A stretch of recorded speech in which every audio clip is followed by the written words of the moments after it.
क्या अविद्यानामन्तस्तिमिरामिहिरद्वीपनगिरे। महावीर के चरणों में वंदना, अनंत शक्ति के तो महाप्राण पूज्य गुरुदेव के चरणों में वंदना, श्रद्धेय शासन श्री मुनि प्रवर के चरणों में वंदना, वंदनीय मुनिवृंद, सम्माननीय साध्वीवृंद, समागत धर्म परिषद श्रावक श्राविका, अद्भुत सौभाग्य का उदय होता है तब संत दर्शन की उपलब्धि होती है। कहते हैं आकाश ने धरती से कहा था कि धरती तुम धन्य हो।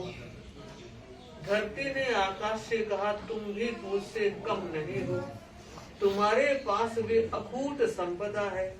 पूरे संसार को रोशन करने वाला सूरज तुम्हारी गोद में रहता है, चांद की चांदनी तुम्हारे गोद में रहती है, टिमटिमाते तारे तुम्हारे पास है, तुम्हारे पास कोई कमी नहीं है। आकाश ने जब ये बात सुनी तो कहा बहन जो सौभाग्य तेरा है वो मेरा नहीं है, और यही वो कारण है कि मैं प्राय उदास रहता हूँ और वो सौभाग्य तुम्हें मिला है। सौभाग्य है संतों के चरण धरती पर टिकते हैं और मैं उन चरणों से वंचित हूँ। सच सौभाग्य है दिल्ली का, जहाँ अभी 11 ठाणे 11 सिंघाड़े विराजमान है, और सौभाग्य है रोहिणी का, जिन्हें निरंतर जब से आपका भवन बना है, उससे पहले तो रोहिणी प्रीतमपुरा एकमेक रहता था। भवन बनने के बाद निरंतर आपको चातुर्मास मिल रहे हैं। हमने यही रोहिणी में शासन श्री साध्वी संघ मित्रा जी के दर्शन किए, तब हमारा आगमन हुआ। और एक बार बीच में हमारी साध्वियां भी संघीय काम की अपेक्षा से यहाँ पधारी थी, और आज तीसरी बार मेरा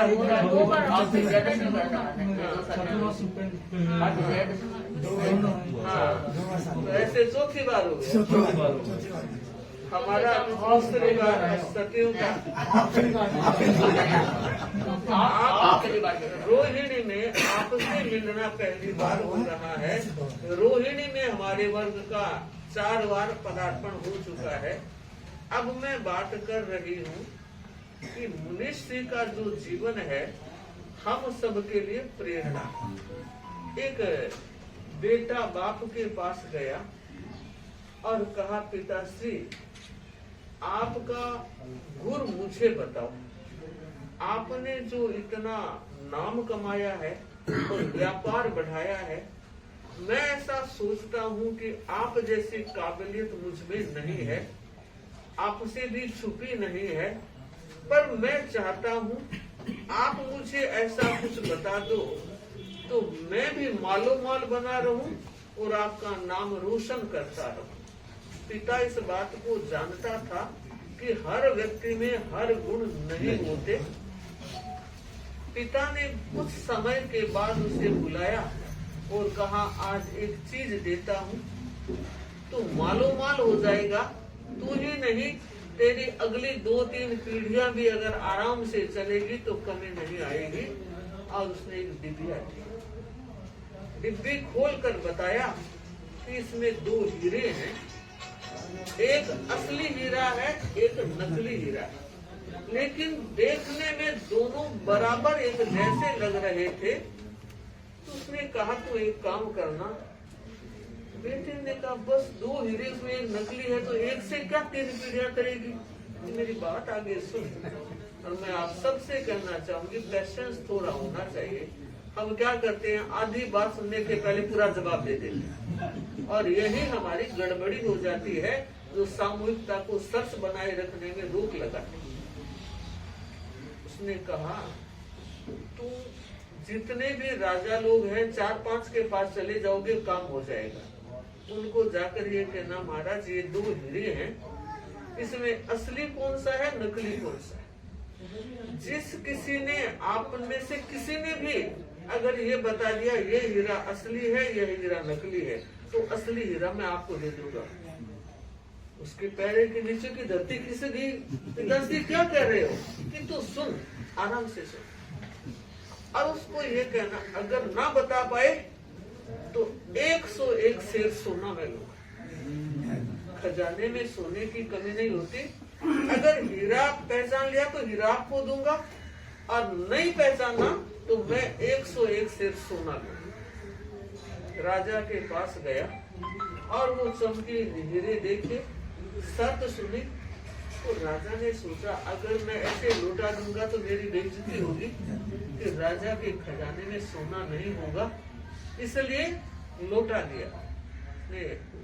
नगर के जितने जौहरी थे सबको इकट्ठा किया और कहा, ये 2 हीरे हैं, बताओ असली कौन सा और नकली कौन सा। बहुत कोशिश करने के बाद भी वो नहीं समझ पाए और राजा ने 101 शेर सोना दे दिया, विदा कर दिया। वो नाचने लगा, धन्य हो गया मैं, और आज की घड़ी में अंदाज लगा लिया। दूसरे राजा के पास गया, यही शर्त थी, यही बात थी। वहां भी राजा अपने जौहरियों से निर्णय नहीं करवा पाया, फिर वो उतना सोना मिल गया। तीसरे के पास गया, फिर इतना सोना मिल गया। उसने सोचा, इतना हो गया है, अब 3 पीढ़ियां आराम से चलेगी, अब घर चलते हैं।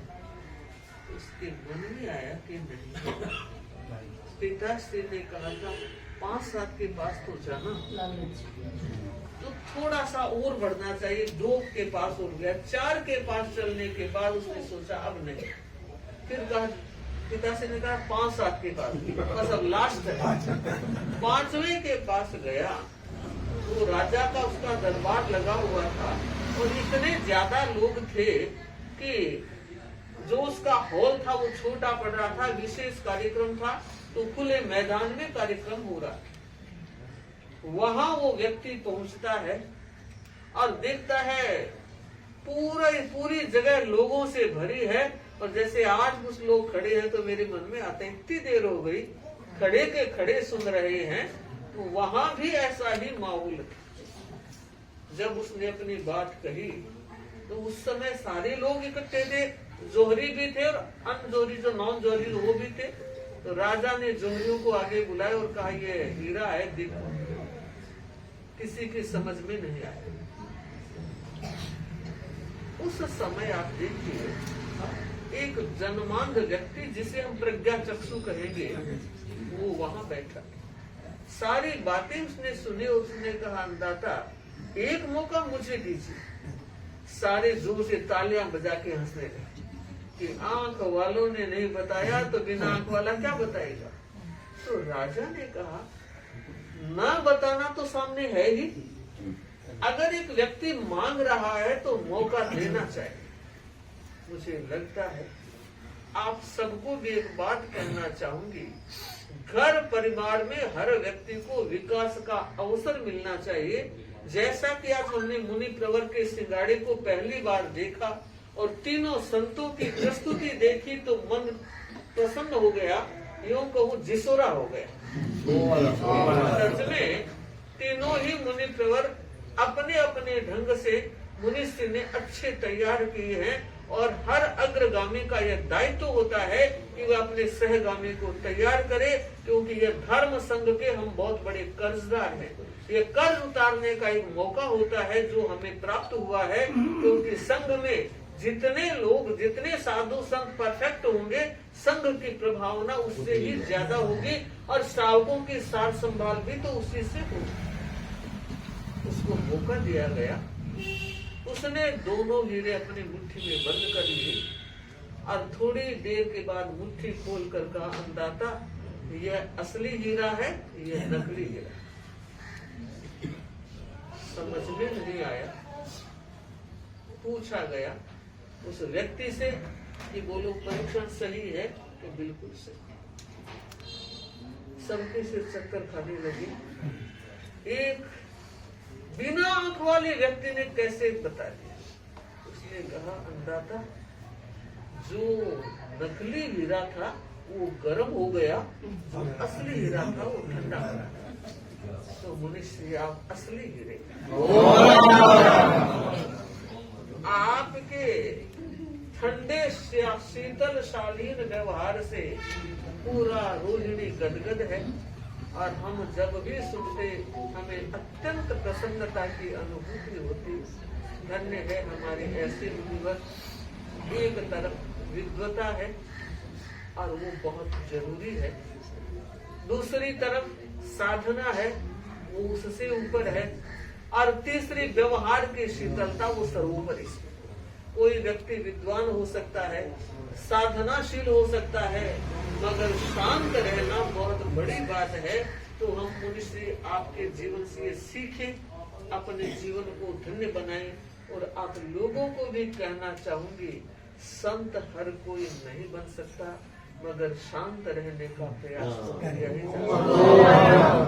मनुष्य मधुर कुमार जी स्वामी, अक्षय कुमार जी स्वामी, धन्य कुमार जी स्वामी, आप सबके चरणों में भी वंदना करती हूँ और ये कामना करती हूँ कि लंबे समय तक मुनि प्रवर की पावन सन्निधि में आप अपना विकास करें, गुरु चरणों में निरंतर समर्पित बने रहें। और हम यही मंगल कामना करते हैं अपने प्रति और मेरे पूरे सिंघाड़े के प्रति। चारों साधियां बड़ी विनम्र साधियां है, सेवा भावी है। मैं जिस किसी को भी जो कोई काम दे देती हूँ, मैं निश्चिंत हो जाती हूँ। ऐसा गुरुदेव ने कृपा करके मुझे सहयोगी परिवार दिया है। और मैं वंदना कर रही हूँ गुरुदेव आचार्य महाश्रमण जी के चरणों में, जिन्होंने 2 साल का यहाँ जो हमारा विराजने का क्रम रहा, तब दिल्ली प्रवास का रहा, और प्रवास में हमने जहाँ तक संभव हो सका क्षेत्रों के स्पर्श का, क्षेत्रों की धर्म संघ की दृष्टि से सार संभाल का काम किया। और सफलता जो मिली है, मुझे लगता है कोई भी काम में तेरा पंथ का अगर साधु साध्वी सफल होता है तो वो इसीलिए होता है कि काम शुरू करने से पहले मुझे याद है जब मैं भारत मंडपम में थी और सामने इतना बड़ा जैन समाज था और प्रधानमंत्री जी के साथ ये कार्यक्रम होने वाला था और मेरा तो ये पहला ही कार्यक्रम था।